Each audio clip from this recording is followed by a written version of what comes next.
Uncle, Islamia স্কুলে যাবেন? হ্যাঁ মা, যাব। 10 টাকা ভাড়া দিও। ঠিক আছে, সে না হয় দেব আঙ্কেল, কিন্তু আপনার রিক্সাটা কেমন যেন? তাছাড়া রিক্সার ভেতর তো কোনো মোটরও দেখছি না। স্কুলে যেতে আমার কতক্ষণ সময় লাগবে? খুব বেশি সময় লাগবে না মামুনি, এই ধরো আধা ঘন্টা। কি বলছেন কি আপনি? আধা ঘন্টা? আধা ঘন্টা হলে তো আমি নিজেই হেঁটে যেতে পারবো আঙ্কেল। আমার তো রিক্সায় ওঠার কোনো প্রয়োজনই হবে না।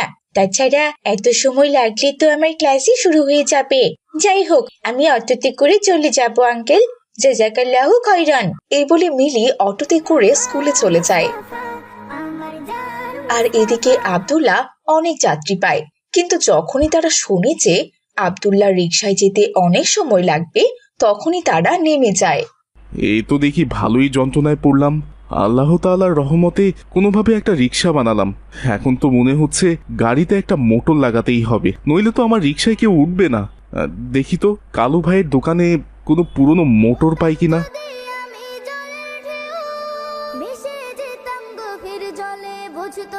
কালু ভাই, তোমার দোকানে কি কোনো পুরনো মোটর আছে? আছে তো, খুব বেশি পুরনো কিন্তু হয় নাই, দামটাও কিন্তু একটু বেশি দিতে হইব।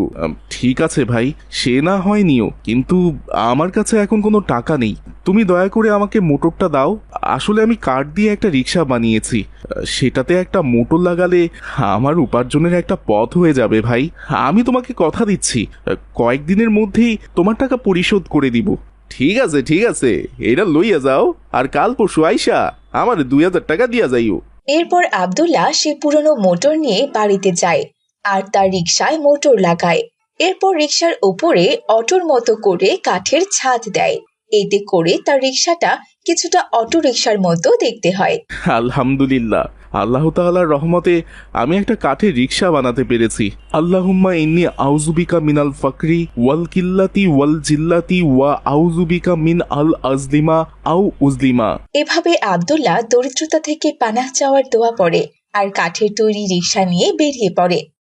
রিকশার এমন দ্রুত গতি এবং সৌন্দর্যতা দেখে একসাথে বেশ কয়েকজন যাত্রী আব্দুল্লাহর কাঠের রিকশায় উঠে বসে। এভাবেই দেখতে দেখতে আব্দুল্লাহ কয়েক ঘন্টার মধ্যে 1000 টাকা পর্যন্ত উপার্জন করে। আল্লাহ তাআলার লাখ লাখ শুকরিয়া, তার দয়ায় আমি এত সুন্দর করে একটি কাঠের রিক্সা তৈরি করতে পেরেছি। আলহামদুলিল্লাহ, আজকে বরং বেশি করে বাজার নিয়ে বাড়িতে যাই, কয়েকদিন কাজ করে কালু ভাইয়ের টাকাটাও পরিশোধ করে দেব। এই বলে আব্দুল্লাহ বাজার নিয়ে বাড়িতে ফিরে যায়। আব্দুল্লাহর হাতে এত বাজার দেখে তার স্ত্রী সন্তানরাও বেশ খুশি হয় এবং সবাই মিলে আল্লাহ তাআলার শুকর আদায় করে। সত্যি ধৈর্যের ফল অনেক মিষ্টি হয়। আল্লাহ তাআলা মানুষকে কষ্ট দিয়ে হয়তো পরীক্ষা করেন, আর তা আমি না বুঝি আপনার সাথে অনেক খারাপ ব্যবহার করেছি। আপনি দয়া করে আমার ব্যবহারে কষ্ট পাবেন না। আমি আমার ব্যবহারের জন্য সত্যি ভীষণ লজ্জিত। আপনার বিপদের সময় আমি আপনাকে সান্ত্বনা না দিয়ে উল্টো অপমানজনক কথা বলেছিলাম, মাফ করুন আমায়। এরপর আব্দুল্লাহ রহিমাকে ক্ষমা করে দেয় আর আল্লাহ তাআলার রহমতে তারা সুখে শান্তিতে থাকতে শুরু করে। আসসালামু আলাইকুম মা। ওয়ালাইকুম আসসালাম মা মাইসা। মা, নাস্তা কি রেডি হয়েছে? আমি স্কুলে যাব মা। হ্যাঁ মা মাইসা, খাবার তো রেডি আছে, আমি ডাইনিং টেবিলে দিয়ে দিয়েছি। তুমি এক কাজ করো মা, তুমি তোমার বাবা আর তোমার সাইন ভাইয়াকে ডেকে নিয়ে এসো, একসাথে সবাই মিলে নাস্তা করব। আচ্ছা ঠিক আছে মা, আমি এক্ষুনি যাচ্ছি।